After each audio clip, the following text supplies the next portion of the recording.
very good evening to all of you. I think we've had quite a spiritual day today, and after a strong dose of spirituality, we're moving from one pillar, which is ethics, to another pillar, a core pillar of the foundation, which is action. We're now going to have the 6 action projects being laid out. They've been worked on since the past year. So we have environment and sustainability, demographic challenges, poverty and inequity, corruption and governance, the Indian voter, and we'll be having Sam Gilman from Brown, who will talk about his project, Common Sense Action. So this is really going to showcase what has really happened on the ground, and in reality, what is really happening and what the leaders are doing. So firstly, I'd like to invite members from the group which works on environment and sustainability. So if you could come on stage and showcase your presentation. Okay. Can everyone see me properly? Okay, great. So hi everyone, we're from the Environment and Sustainability Action Group, and our project is basically called The Missing Link, and the mission of which is to really connect organizations and institutions that we identify around us to create links in environmental ecosystems and make sure that we're joining forces to solve environmental problems that we feel are a cause of concern. So the main problem that's formed the core of our team's project is waste management. So I'm Tara, and this is Ramya and Shreyam, and we'll kind of give you a quick background as to what we were doing at LIFE last year, and then an update as to what we've done. So at LIFE last year, basically, our project was very focused on implementing a waste management system at the Tagore International School, and we had aimed to basically connect all the links in the existing system. So what we wanted to do was sensitize the students and the teachers on the importance of waste segregation, to actually create the system and infrastructure to implement that system at Tagore, and along with that, make sure that they are connected to their local rag picker to really put a face to the problem and kind of make it like a self-sustaining and mutually beneficial model. So basically, at LIFE last year, we raised money essentially to make divisions in the waste dump at Tagore, as well as to buy bins for the segregation to take place. So after LIFE, post-LIFE last year, the segregations actually were constructed at Tagore. We got a lot of support from the head of the environment department there. And along with that, the bins started being kind of bought and painted, and Nishtha ma'am, who's one of the teachers there, involved the art committee as well. So they actually started like painting the bins separate colors and putting like messages like reuse, recycle and all on them. But what ended up happening was that project started slowing down just because we were trying to work with a school's schedule, which is already filled with like exams and a lot of other things. And along with that, we had limited workforce in Delhi. We had 2 to 3 members in Delhi, and they couldn't do too much of the running around. So at midlife last year in December, we decided that we really weren't using our manpower to its full potential, and so we decided to take a multi-pronged approach to the missing link. So what we did was we established 3 projects that would be our 3 main pillars going forward, and we kind of broadened them so that we wanted every person in our action group to, in their own context, identify environmental problems and links that they could connect, and they would receive full support and ideation and kind of conceptual support from the rest of the members. So the first pillar was the sensitization of educational institutions, within which this Tagore project kind of is included. And Ramya will talk about the Composting at Golden Temple project, which was the second one that we took up. And Shreyam will talk about the residential waste and water management in residential communities, which is in its planning stages, so it's going to be implemented. So basically, after midlife last year, we held a workshop in Tagore in month of January. And that was basically, again, to sensitize the students on the importance of segregation. We had 4 members of our team. Another thing I should mention is that once these 3 pillars came up, each project kind of had a very small focus group working on it. So it ended up being like 4 to 5 people per project, as opposed to like 30 of us working on one project. Along with that, we made sure to constantly encourage each other to like find issues within our own environment. So coming back to the tagore project, we had 4 of our members go to tagore, and they conducted a 1-hour presentation, a 1-hour workshop with 30 to 40 students of classes 9 and 10 in tagore. And they basically had like a quiz with them, you know, like how many slums are there in Delhi, how do you deal with your own waste, do you know how your waste is dealt after you throw it. So a lot of that conversation happened. They had a quiz with them. And one of the main, I think we believe this was a strength of the workshop, was that we were able to involve the NGO Chintan. And they actually helped us bring in a rag picker from the organization Safai Sena. And so that rag picker actually gave a presentation to the students about kind of his story and his conditions. And the students asked him questions like, do you use gloves? Or, you know, what would segregation actually help you? So a lot of questions like that were addressed. So basically where that tagore project is gone is that the bins are made and the divisions were made in the dump. And after that, like, we weren't able to completely follow it through, but we were in touch with Nishtha ma'am and making sure that they're talking to Chintan so that that link could continue. And the pace seems to be slowing down slightly, but we still hope to keep the conversation going, and ultimately we want the schools to internalize the system within themselves and make sure that it's a self-sustaining waste management system. And that's kind of what we're going to work towards, and to continue the conversation with tagore and act more as like consultants or advisors. So apart from the tagore school, we had Divisha, who's another member, who said that she wanted to kind of start a similar model, learning from this model in her school in Jaipur. So she started talks with her principal to start segregation over there as well, and we were all there to kind of support that dialogue. And another thing I want to mention is that Rafia, who's an international member of our team from Pakistan, she took this forward and organized a best out of waste competition in her college, and this happened in the month of November last year. And it was quite a successful model, and she of course graduated right now, but she wanted to develop a model within Pakistan, and it's kind of her idea to set up a social enterprise. It's called Trash to Cash. And she basically wanted to employ like village women and children in a vocational training sense, so that they could make, you know, items of utility out of waste, and we could sell that, you know, to the larger national and international community. Now, basically, she sent us like a 3-page report on her idea for this model, and all of us are currently in the stage of evaluating and ideating on that model and whether or not it can be implemented and how to kind of fix the loopholes. So that's where we are on the first pillar of our project, which is the sensitization in educational institutions.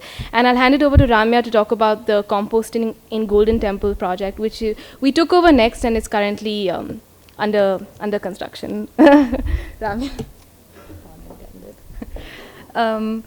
Hi. So for the last couple of months, we've been working with the Clean India project to set up a composting system for the about 500 kilograms of organic waste that are generated at the Golden Temple every day. That's a staggering figure. It's just the peels and the leaf bowls that are used during the langar and to serve prasad to the devotees who come to the temple every day. So we were approached by Gurwind Singh, who's the head of Clean India project, who's also an alumnus of Ohio State, through another member of our team. And he said, this is an issue that I've been really keen to work on, and he's partnered with a huge international advocacy NGO, EcoSeek, which has a local chapter in Amritsar, and goals already set for 2017 to make Amritsar a more sustainable city, sustainable holy city. And he needed support to get this whole thing, just to make this happen. So over the last few months, we've roped in Professor Karthik Chandran, who's the waste man at the Department of Earth and Environmental Engineering at Columbia.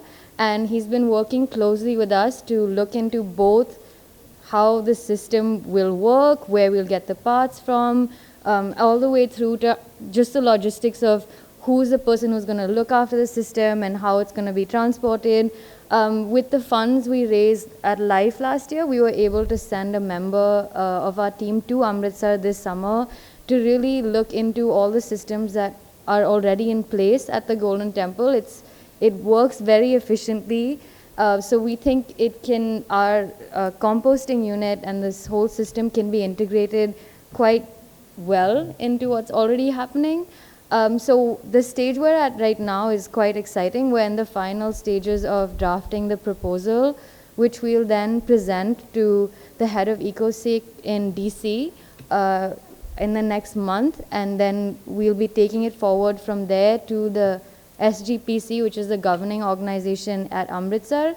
And we're also looking into how we can actually construct this system. We have a list of, so anyone with any resources or interest in getting involved, there's a lot happening. We have a core team of 5 people who have been working on this, but we love any other help.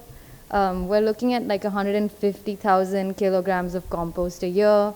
So it's a lot that's being saved from going to the landfill. So yeah. Wait. Some left. So I'm here to talk about the household outreach program of TML. Now, the main reason why we wanted to look at households in addition to educational institutions and NGOs like we've been working with at the Golden Temple was because we thought that by targeting households, we can basically target and try to change the ideology of the decision makers in their homes, as opposed to trying to influence them through their kids or just like, send out the message to the next generation. We wanted to make a more immediate change as well. So that was the main, the main plan behind the household project, which is still in its ideation stages. Now, what we wanted to do, we wanted to focus on waste and water management. And in that, obviously, we wanted to continue what we've done about waste management in educational institutions like Tagore. But in addition to that, we wanted to work a little bit on water management. And for this, we picked a topic that I have been involved with in the past, which is utilizing the runoff from RO water purifiers. So what many of you might know and some of you might not know is that most RO water purifiers, when they purify, say, a liter of water, a certain amount, which I believe is in the ratio of roughly 1:4, goes down the drain. Now, this water may not be fit for immediate consumption in the sense of drinking, but it can very well be used for a number of other purposes in the household. And our main aim for the household project, along with the waste management, is to ensure that we can spread enough awareness about this issue and make sure that this water can be conserved and can be used on a household basis. Now, this water is recyclable in that sense. It can be used for washing dishes, it can be used for pocha. There are a variety of uses, and we'll be really interested to find out what all people will be using this for once we get it done. In addition to that, what we really wanted to focus on the water project for was that we wanted a few measurable results, in the sense of we can probably estimate the amount of water that we have conserved if we have an estimate of the number of households we're reaching and the number of people who reside in those households. So we can have a rough estimate of, let's say, if someone's drinking 2 or 3 liters of water a day and it's all being purified through the RO filters, we know we're saving about 12 liters a day in that house, which is being used in other areas. That, along with just the general fact that many houses in Delhi do not have a 24-hour water supply. So we felt that it made sense to target an area which would be extremely helpful to households all over. So what we plan to do is to start this pilot for the household outreach program. We want to do a comparative analysis of different residential areas. And we want to look at factors such as the RWA associations, the number of people living there, and just see which areas would be more conducive for the project, which areas maybe have a problem as far as shortage of water is concerned. And taking those factors into account, we want to choose a location for the pilot and implement it. That being said, we want to continue working with Chintan, and we want to continue expanding our project. Like, we want to continue expanding the areas that TML deals with. And obviously, we want to implement our learnings from the Tagore project. Thank you.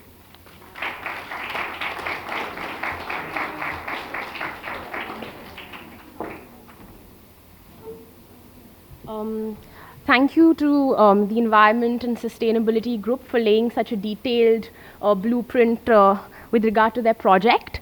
The next team that's to come up is Corruption and Governance. And for all those who weren't there last year, they were the group that won the Best Movie Award. Must say that it had the highest recall value. So please come on stage and please try and keep it short if possible. Good evening, everyone. We will try to keep it as short as possible. We had a presentation. I was wondering if... Perfect. So tonight, me, Shruti, and Sukrit are going to kind of lead you through how our project evolved. Very similar lessons to the Environment and Sustainability Group. We started off big, modified our plan, evolved as it went with experience. So if we go to the next slide. Today, we're going to start talking to you behind the rationale, behind the curriculum, which essentially is now what our main focus and the thrust of our project has been. I'm going to talk to you about the structure of our curriculum, how it came about, the genesis of it, the timeline that we foresee for the project to be implemented. And then Shruti is going to come on stage and talk about the main objectives of our curriculum, lead into some sample learning activities that we have. And Tushar is going to end it off with a teacher's handbook, which is something we have created to supplant Sukrit, which is something we've created to supplant the curriculum, and then he's going to end off with next steps. So before I jump into the rationale behind it, the way it had started of last year with the video, we were very enthused, and the project was really large scale. We were going to adopt a village, go like spend a week or two there, and have a team who studies like everything, detects instances of misgovernance, and brings it to light, helps get involved with village schools, helps them agitate against misgovernance instances that they see in their environment. Really great idea, but as soon as we got into the implementation and when midlife came about, we realized that we were halfway through the year and the project was a bit slow to take off, in the sense that we were doing really well on the social media front that we had decided, but this project was kind of suffering. We'd already we were at that stage of this project that we had team members who'd gone out and scoped villages. Shrestha had gone to a village, Sukrit had gone to a village. They'd actually shot footage in these villages to like kind of include in the video so that we had an idea what we had to do. But very soon, once everyone went back to their colleges after life, it became apparent that it's going to be a lot of undue pressure on the people in Delhi, which essentially is what it comes down to. So we kind of tried to take a different perspective and see how we could, using Tara's word, better utilize our manpower. And that kind of led us to thinking how we can use the think tank that we have and the kind of resources we have at our universities. And we started thinking about a curriculum because essentially corruption isn't an issue you talk about in schools in India, and that is where it starts. To stem the rot of corruption, you have to start young. You have to start that dialogue very early on in life. And thankfully for us, Tushar, who goes to Brown University, had taken a very rigorous education program. He doesn't want me to say Education 101, but that's what it was, but it was rigorous. And he really helped us kind of develop a curriculum and think about how we could professionally develop a curriculum. So it was way more professional than I could have imagined. He was at it and he was communicating with his professors, really led us through this project, so props to Tushar for doing that. And we use this technique called backwards design, which essentially kind of comes down to the fact that you work backwards through your curriculum. You first establish the broad goals and objectives, and as Tushar has been telling us for over a year, it's the Goldilocks rule. They neither have to be too big, neither have to be too small, just right. So after all like this time of him telling us how to make a curriculum, we kind of have an idea now.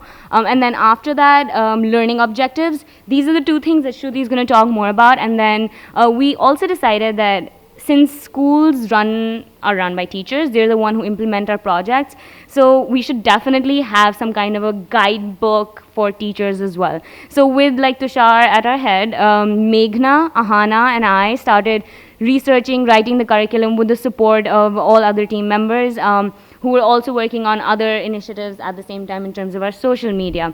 So that is a big picture what has happened. And with that background, I will now jump into the rationale and keep it as quick as I can. Can we go to the next slide, please? Perfect. So As Shrestha very beautifully put it, corruption is not for armchair activists, and we decided that we need to get down to where it starts, where at the age where people start taking it for granted that थोड़ा सा तो चलता है, मतलब काम करवाने के लिए 50 रुपए तो दे देने चाहिए kind of mentality. So we wanted to stem that, and that kind of happens when you're in school. So that is why we wanted to catch them when they're young.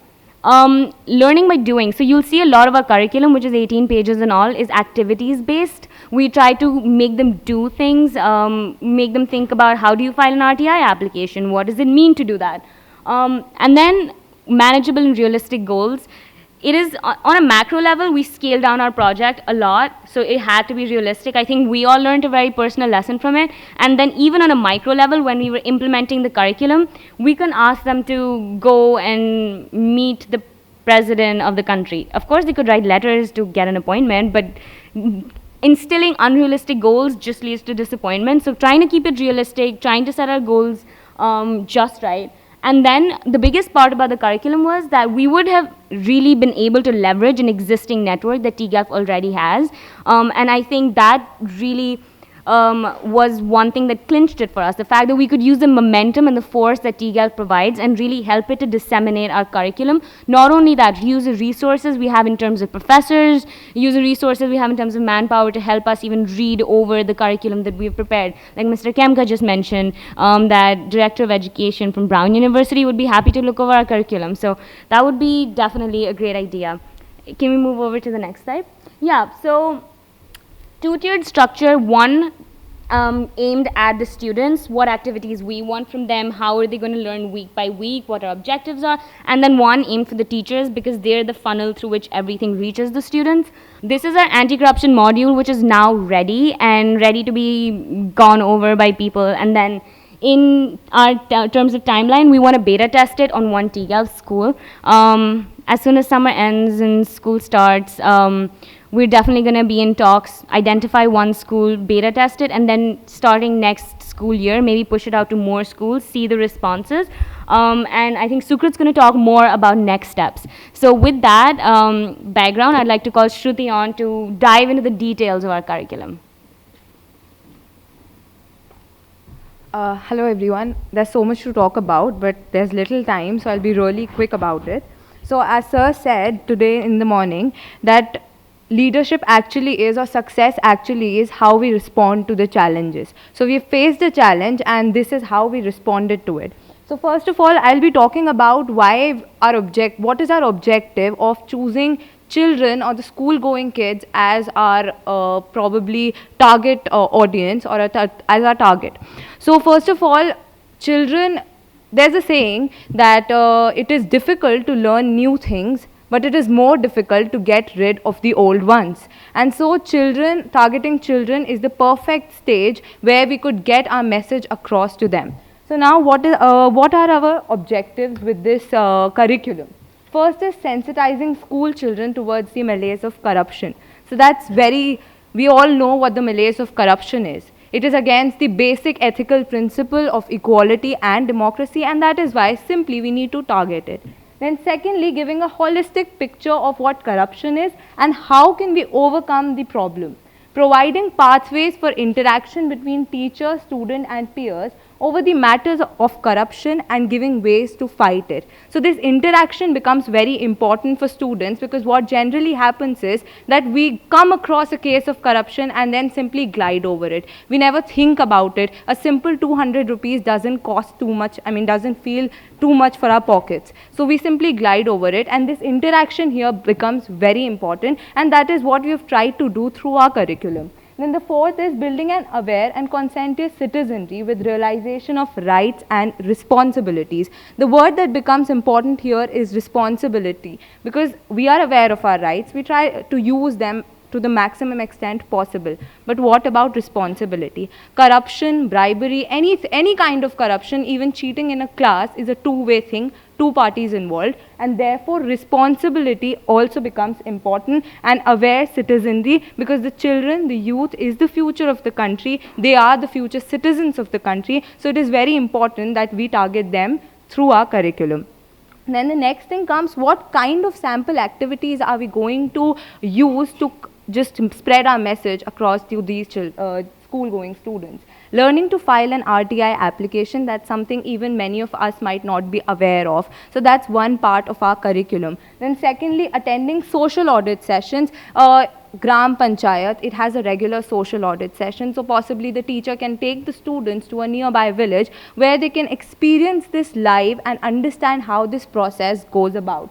Then second is interacting with teachers and peers about the daily life experiences, which again, as I explained earlier, is very important because at this stage, children need some guidance, students need some guidance about what to do in case they face something corrupt, they experience corruption in their daily life, which we obviously do.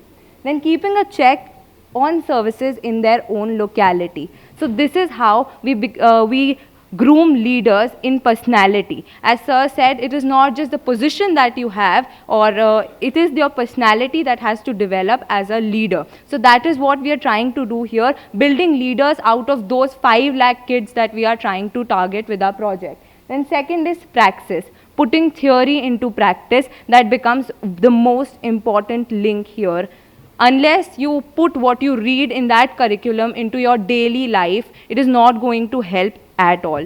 And ultimately what Sister Shivani told us today, that it has to be put into your sanskar. There has to be a moral and ethical compass in your life that guides you every day. So that is our main objective. We have to change the way children are brought up in their families, and that is how we can tackle this malaise of corruption. So teachers, as I told you, have a very important role to play, and what we have in store for teachers, that will be elaborated by Sukrit. All right, so I'm just going to wrap this up. We realized earlier on when we were designing this curriculum that the teacher's handbook was key in designing this curriculum, because the teachers are where the values actually flow down from, and they need to completely understand the intent of the curriculum if they intended to teach it. Now, what we did do in this is, it's like a two-pronged approach. We've given them all the sample techniques and ideas to conduct these activities, so that if they wish not to innovate and continue with the procedure, they can do so. But if they wish to improvise and adapt the curriculum is also really flexible in that regard. We also have something called the pre and post class surveys. They aren't necessarily marks oriented, however they will allow us to have a tangible outcome to how well students actually understand the concepts that we are trying to explain to them. Next steps. So finally we realized that if we need to launch this curriculum, we need to have a very balanced approach to it, which is why we are starting out with a pilot project first. This pilot project will be rolled out in a single school, where we'll have extensive feedback from the school. We'll do more in-depth analysis of how the curriculum is doing, how specific activities do, what kind of response students have to these activities, and accordingly improvise and change parts of the curriculum. We do understand that this is the level at which the curriculum really develops and takes its real form, because like any startup, this curriculum will also pivot till the time it actually comes in a form with which we can implement it on a larger scale. Then what we'll do is we'll try to conduct a tGELF school-wide rollout of the curriculum, so that we can take into account the different geographic and cultural sensitivities, so that different parts of India can have the curriculum, and so that it can be adapted accordingly and it's flexible enough.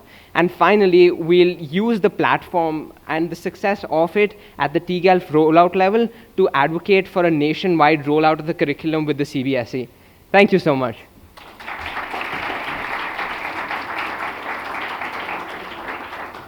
Corruption and governance, thank you so much for throwing light on your action plan and sharing lessons that you've learned and the future roadmap of your project.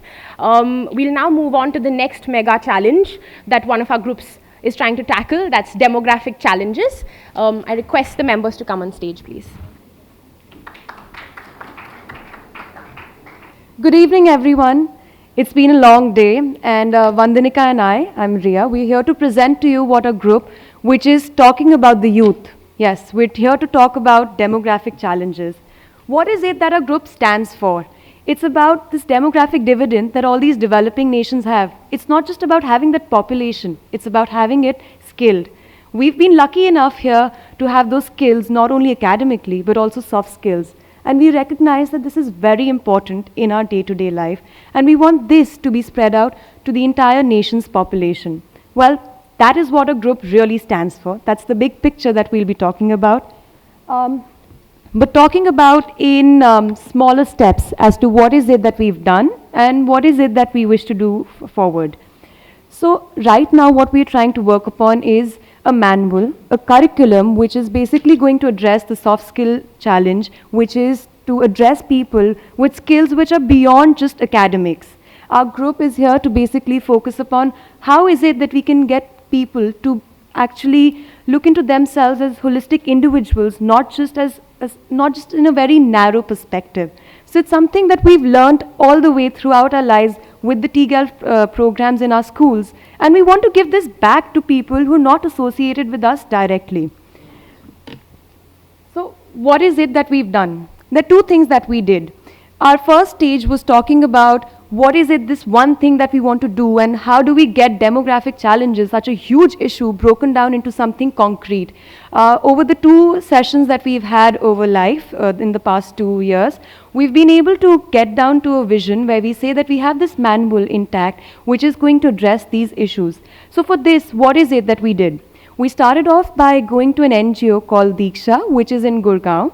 Over there we interacted with students and we had a lot of activities that we did with them. We spoke to them about issues such as how to present yourselves better. We gave them public speaking classes. We helped them to realize that how can they learn maths in a more fun way. So it's about just making things very simple for people and just making them very interesting. What we've tried to do is that through this pilot project in Diksha school, we try to get an overview as to what are the kind of skills that students are getting in these schools, what is lacking, and how can we go forward with that. So this was with grade 4 to 6 students. And the next thing that we wanted to do was to understand what is it that the adults, or what is it that a little higher educated, not educated, I mean like students who are not as educated as others, what are these people trying to do? For that, we went to Kaithal. It's a district in Haryana. We went over there and we actually studied out, we carried out this program where we had a field trip, we had a research study field trip to Kaithal, where we tried to understand what is it that the rural youth wants. We realized that they're engaged in a government policy that is Manrega, Mahatma Gandhi Rural Employment Guarantee Act. And with that, we realized that a lot of skill power is just being diverted into digging up wells and then putting them back again. So it's a lot of skill power that's just wasted. For that, we realized that there is a different kind of a program that needs to be built for the rural areas. So we realized that the need of having a specialized program for the rural areas, and there is a different kind of program that needs to be designed for the urban cities. For this, we were able to integrate not only some of our leaders clubs students and our team members, we were also able to get students from Delhi University who were very passionate about this issue to come and help us with this project further. I'd like to call Vandanika to talk to you more about what we've done.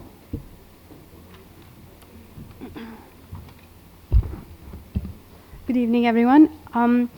So as Ria shared with you, we wanted to develop a manual that has activities and suggestions on how soft skill development can become an intrinsic part of day-to-day education for primary and secondary schools.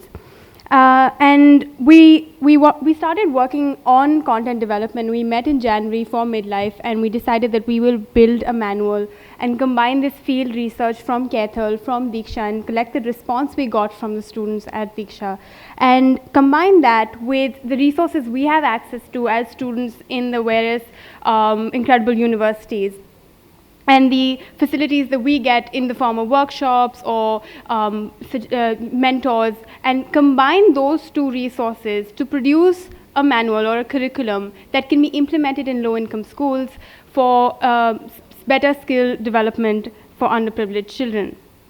However, similar to what the environment group shared with you, we faced a significant problem in having manpower in Delhi to test the pilot. And so because we have ideas and we have a collection of activities that we want kids to do on a regular basis, so that skills like leadership, teamwork, resiliency, public speaking, all of these are built alongside academic growth. We wanted to test that out in Diksha to begin with, and also other schools. But we faced a considerable block in implementing that because we didn't have enough people. We even went on to talk to counselors and teachers and go to schools who are doing these kind of models and get that resource together.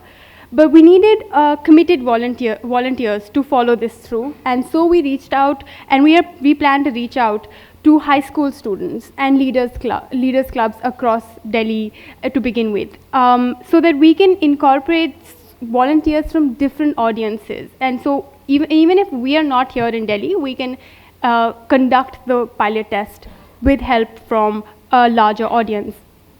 And we also hope to collaborate with other action plans with their schools that they are involved in, so we can concentrate our energies into one area and make change possible and also effective. And of course, this is what our long-term objective goal is, and we hope to achieve that by implementing our manual with the help of school students, leaders clubs, and students in Delhi, which is to combine all of our survey findings and our research and our resources to develop this rich curriculum that encourages teaching in a way that encompasses soft skills and personal growth as part of education, and makes education therefore much more cohesive and much more long-term in terms of the demographic dividend that we have. Because the population is an asset only when it is well-trained and ready to take on challenges that the country is facing. And we believe that with this, with manuals such as the one we're working on, we can prepare our population for this. Thank you. Just on an ending note, something that we'd like to talk about this is that we've realized that all our action plan groups, we've got practically the same problems, the same challenges that we're facing. And what we all plan to do is that maybe down the line, try to collaborate, get something going from all the 4 projects together in one unified direction, so that the main problem, that is of having these volunteers at the grassroots level, that is addressed. So that's something that all action plans are trying to work on, trying to think of a strategy in which we can get all the 4 energies combined towards one. Thank you. Thank you.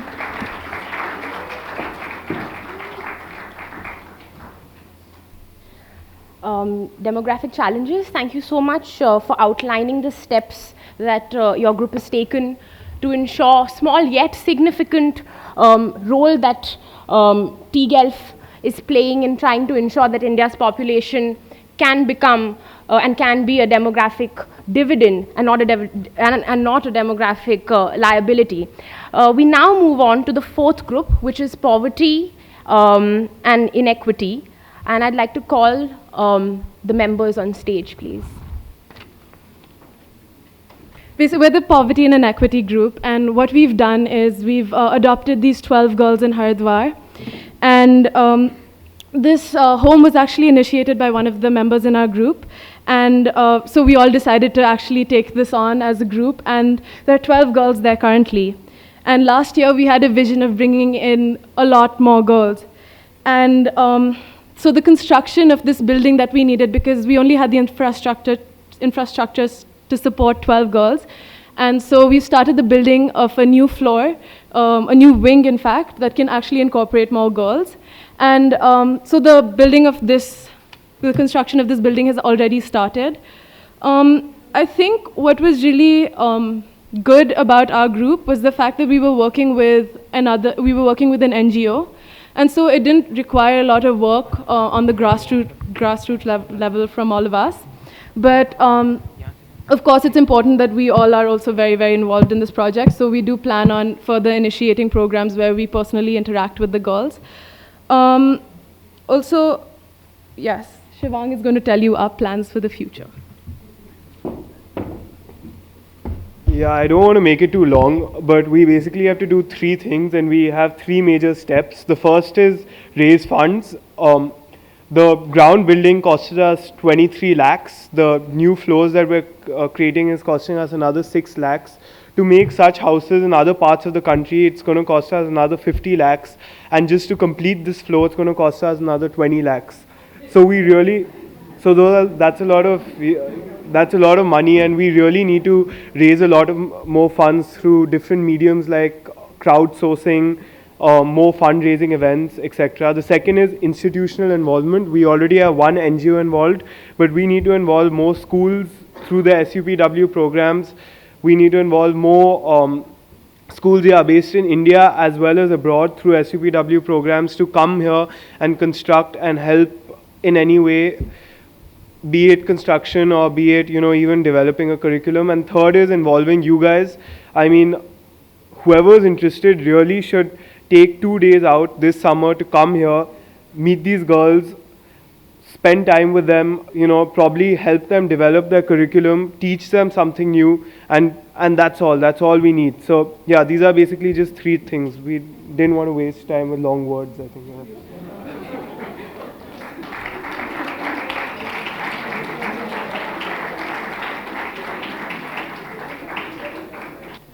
So poverty and inequity, thank you so much for showcasing how your group is really transforming the lives of these 12 girls in Haridwar.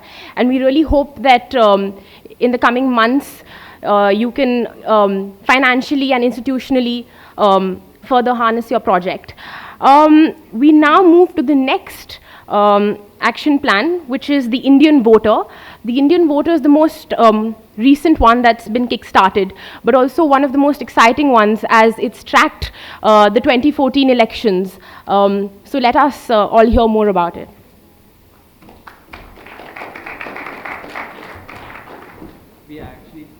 All right. So the Indian voter was a campaign that we started off in January. And when we started off, it looked something completely different. So what the Indian voter initially did was we were going to come up with policy-based recommendations for the upcoming Indian elections. We were going to pool together the resources of all the tGELF scholars and the academic institutions that they belong to and generate these policy-based recommendations for the upcoming elections. But, so what happened? But despite the huge number of proposals and request letters we prepared, and we went to all of the professors and policy practitioners requesting for an interview, requesting for their opinion, they were keen, they were interested, which is great, but they didn't have time. And understandably. So we tried to do that by ourselves. We collected all of this information, did a lot of research, and we plan to share that with the audience, which is the electorate in India. But the thing is that just before the elections, this is what everybody else was doing. Like, the amount of content that was up online about the elections was overwhelming. So there was no reason for anybody to read what we were writing about because, like, who are we? So, so what we decided to do was we thought, okay, let's look back at this. What is our main purpose? Our main purpose is to make the discussion more policy-based, to get the voters to stop listening to media which just mudslinging at the electoral candidates, but talk about real policy. So we decided to make a social media election campaign. So with the aim of having a more informed voter who discusses policy and engages with policy, we created a social media campaign where we presented policy in a more attractive manner so that people are encouraged to talk to us about it. So whenever you start an argument, everyone wants to pitch in and say something about it. And that's the nature of Indian politics. We all have something to say about it. And we wanted to channelize that outrage and energy into one place. And so we created this humongous conversation about the elections in one place. And in that process, what we did was we brought in issues of education policy, foreign policy, economic policy, women and child development, and what are political parties promising in these respective fields, so that people are aware of what a political party candidate is going to give to them once elected. So the thing is that what are elections about? Elections are about asking the right questions from the candidates. And we had a lot of people who would just say things like, we would like Narendra Modi to be the PM of the world. You know, that's not But the question is reasonable. why? Yeah, but people do say things like this. And the thing is that we have a very significant mobile penetration rate and the number of people who are going onto social media, and we need to question them.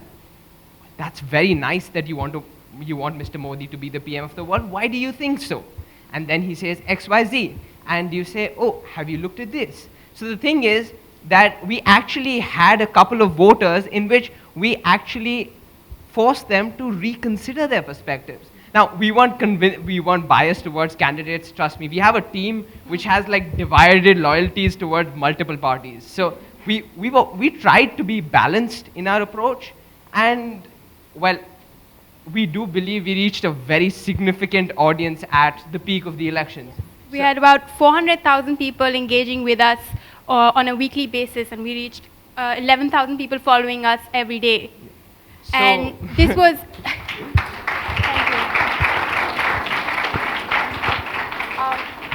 And so what we were doing every day with them was that the Indian voter team, which was, for your information, scattered across different continents.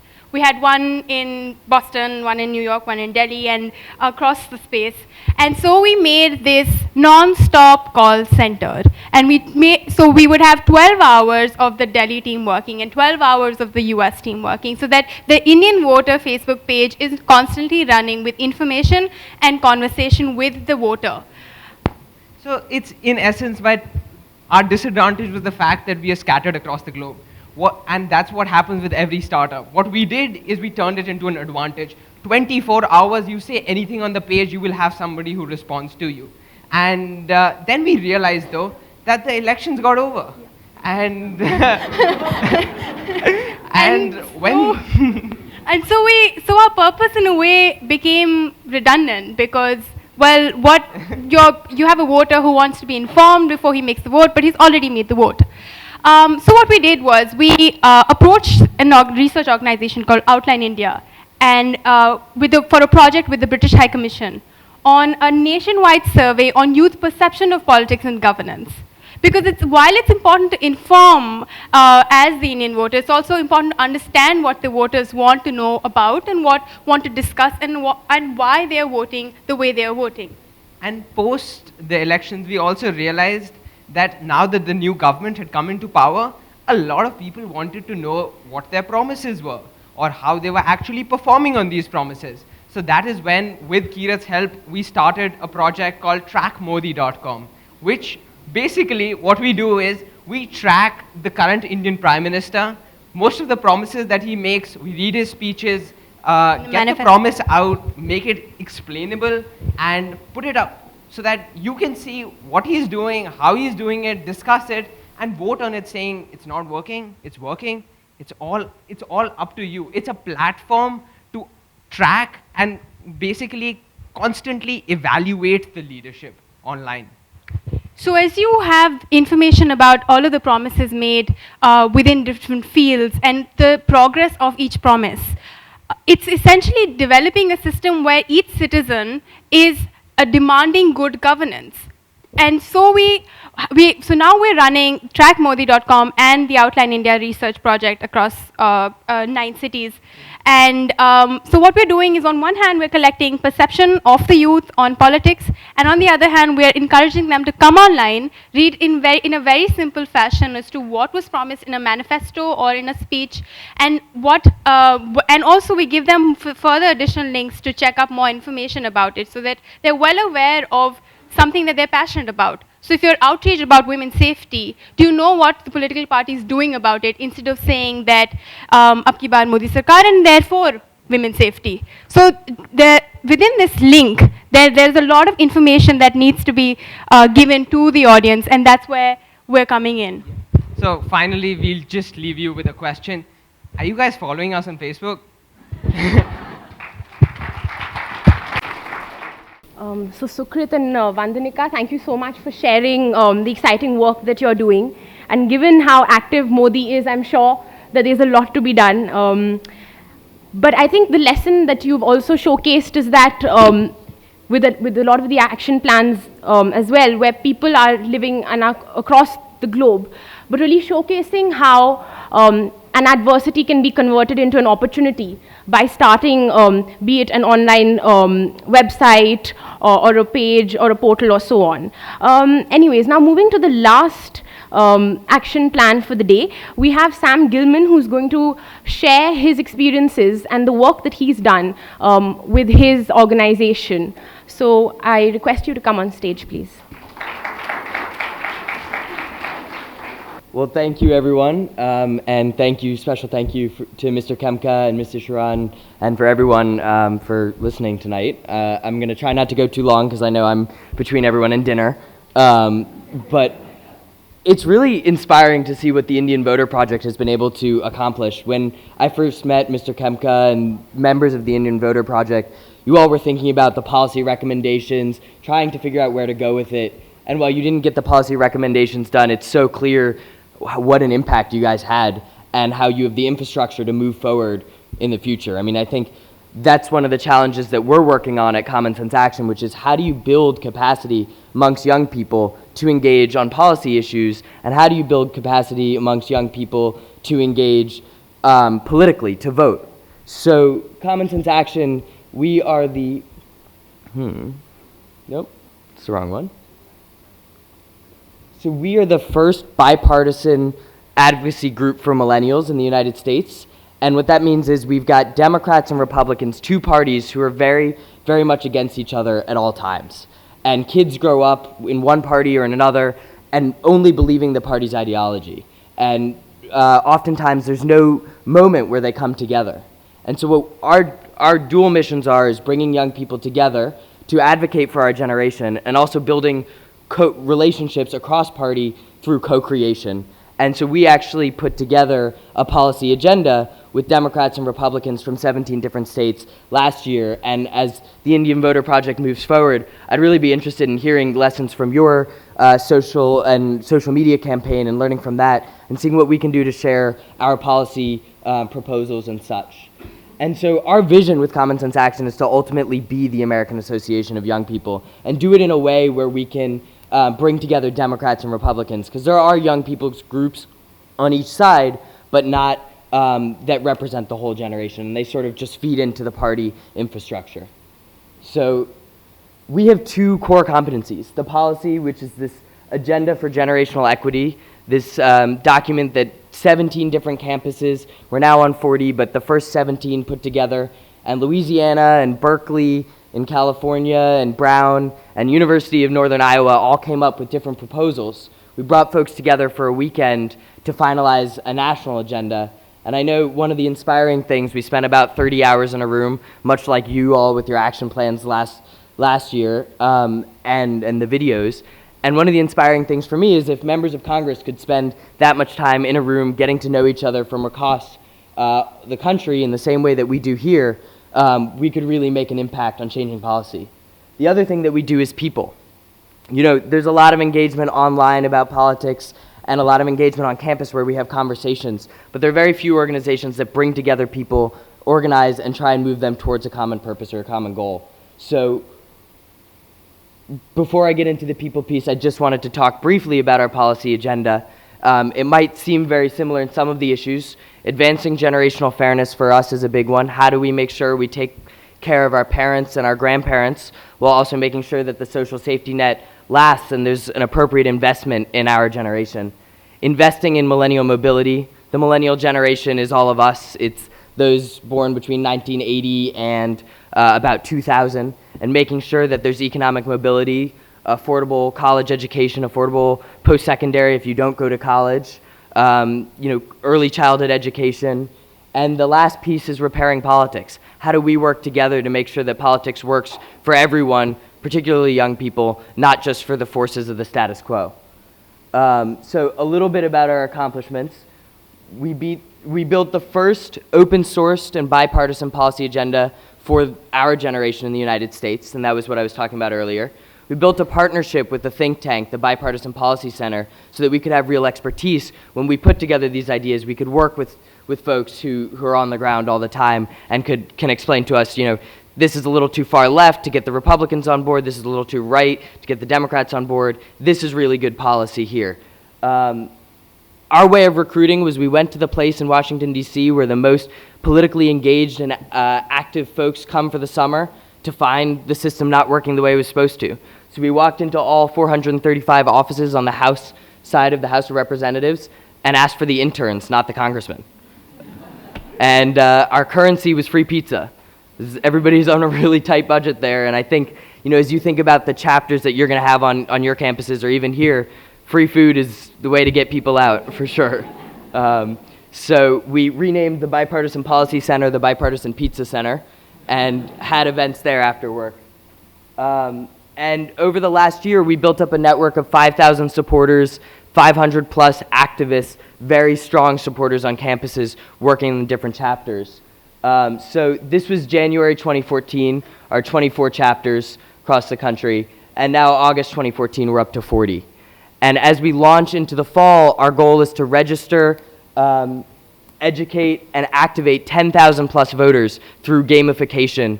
So we are leveraging online technology to register voters, let them know where the elections are, where the polls are, and what the issues are. And then also having our chapters compete against each other to see who can get more. And having individual members of the chapters also compete against individual members of other chapters, see who can get more. So I talked about the leadership, and the last piece is advocacy. After the election, we are trying to deal with the same thing that you all are dealing with, which is how do you represent your generation when you don't necessarily have as much access to power or to connections as others. And a lot of it's through information, but also engaging decision makers. One of the things we noticed, and I'm not sure how your parliament works here, but the folks who work for the members are all our age. So if you call in, even if you're one of 10 people who calls in, every young person's voice sort of matters a little bit more because you're talking to people who share the same concerns. So just briefly about why we're doing this, I spoke about the divergence between the investments in the next generation and the payments for the social safety net, trying to make sure that as we care for our parents and grandparents, we also are investing in the next generation so that each generation has the opportunity to succeed as much, if not greater, than the one before it. And the second one is this chart is supposed to show you the difference between Democrats and Republicans over time. And we have not been as divided as we are now since the American Civil War. So very briefly about millennials, about our generation, we have more people in our generation than in our grandparents' generation, but we don't vote as much. And so why would politicians listen to us unless we vote? And there's no innovation in politics, just like the slide. So we have an innovative idea, which is these are some of our chapter leaders in Washington advocating for our policy, introducing it to members of Congress, but saying also, we're going to provide incentives for folks who are willing to work across the aisle. So these are some of our chapters across the country. And the way we see it is that there's no microphone like this for young people in politics, but we can have a megaphone. And that megaphone is built by numbers and by people, in the same way that it seems like you all are building the infrastructure for the next elections and for the regional elections. So our three innovative strategies are bipartisanship, bringing people together across difference, anchoring them in chapters with pizza in communities. Whole point there is there's nothing like meeting somebody across difference, across the country, across different values to get to know the fact that they really are coming from a very similar, maybe different ideologies, but very similar outcomes. And the last piece is organizing, getting folks to turn out to the polls, getting folks to care, and doing it in a way it's just asking your friends. It's like, hey, can you get 5 of your friends out to vote? Can you register 50 people that you know to vote or to be reminded about the election? And if you can do that on a scale of 40 chapters, 100 chapters, 1,000 chapters, you might be able to actually change. So finally, our disruptive innovation. In the United States, we have primary elections, which often determine who are the candidates running in the main elections. And if the main elections have 50% turnout, the primary elections have about 10 to 15%. When I voted last year in September of 2012, or 2 years ago, I was the 17th voter at 1:30 in the afternoon at the primary election by my campus. When I voted in the general, I was the 130th at 10:15, and everyone knows that no one got up before 9:30. So the thing is about primaries is these are the ones that usually choose who represents you because the districts are either Democrat or Republican most of the time. So our innovation is if we can get more young people out in primaries, we can have an outsized impact on the discussion, or we can have an outside impact on swinging the election. So I could probably talk for a while about common sense action and what we're trying to do and the mobilization efforts, but I also wanted to just invite sort of further conversation, any questions that you might have, and also I'm really excited to talk about the chapter model and learn from the Indian Voter Project and figure out ways that we can learn from each other and collaborate. So if you do have any questions, I'd be really happy to answer any. All right, let's have some dinner.